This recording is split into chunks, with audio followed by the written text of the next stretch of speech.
the ring muscle up transition. Now there's a couple of ways you can do the ring muscle up in the workout. We can go on the high rings and you can kick. You could do a strict variation, or you could even go from the L. The L is a really great tool because if we miss, we're right at the ground. We just pull and then we push. Woo! Toasty on the old triceps. So how do we get there? You've seen this a couple of times with us, but we're going to revisit what needs to happen. First, ring support. I'm hugging the rings into my torso and I'm pressing the thumbs into the side. If I had oranges underneath my armpits, I'd be making juice. No juice here. Juice. Really hard for some people to do. So make sure you're holding them accountable there to squeeze their arms in. And as you know, these are a little high for me, but I could lower them down and keep my feet on the ground for this. Next, the ring dip. Do we have the strength to get out of the bottom? So we come to ring support, shoulders go down, they hit the rings, press back to making orange juice. Next, false grip. Karate chop the ring, wrap your thumbs, wrap your fingers, knuckle bump. You go right down, heels to your hips, or heels to your butt to your heels, and then we make a knuckle bump. And then we straighten the arms. This is the false grip. If you take a look at the rings here, this is not the false grip. Okay? If you remember your level 1, as I pull, this one transfers really easily, and this one requires me to go over the top. So in order to get a strict muscle up, we need to make sure we have that false grip. So I've got my false grip, and now we're gonna go 2 through and above. 2, knuckles to chest, elbows in, through, headbutt through, landing my dip, and then above to the top. What you're gonna do to command the room here is this.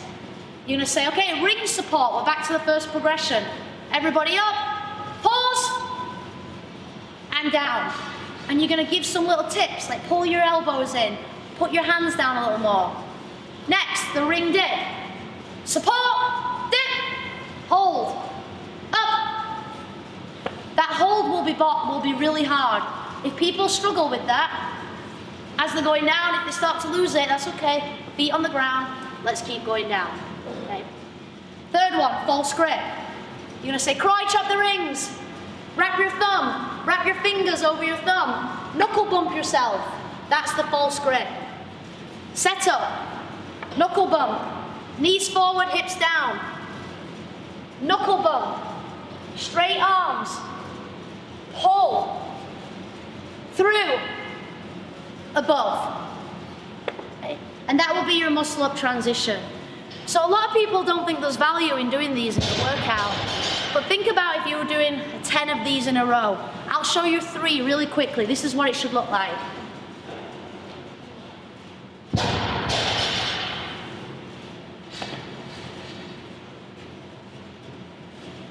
I'm doing a little pause at the top. And I just did 3, and that got me a little winded. We can make these a little harder by, as you come through the transition, you pull your feet off the ground. So eyes on, we call go.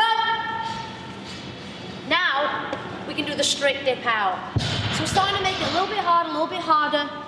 We can kick the feet out, knees still go forward. Now I lean, less legs. Oh, top of transition. All the way to the L where I showed you in the beginning.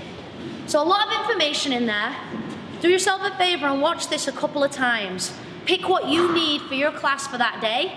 Once we have the strength, stabilization, and control on the rings, here we can start to bring it to a strict muscle up, and that should be your first step in your muscle up journey. Don't go throwing yourself around on these rings, because your hip is a really powerful tool that will allow you to do a lot of things that maybe your body's not ready to do yet. So let's get the strict, let's get the strength, and then once we have that control, we'll start to add some dynamic movement so we can get a little more efficient, okay?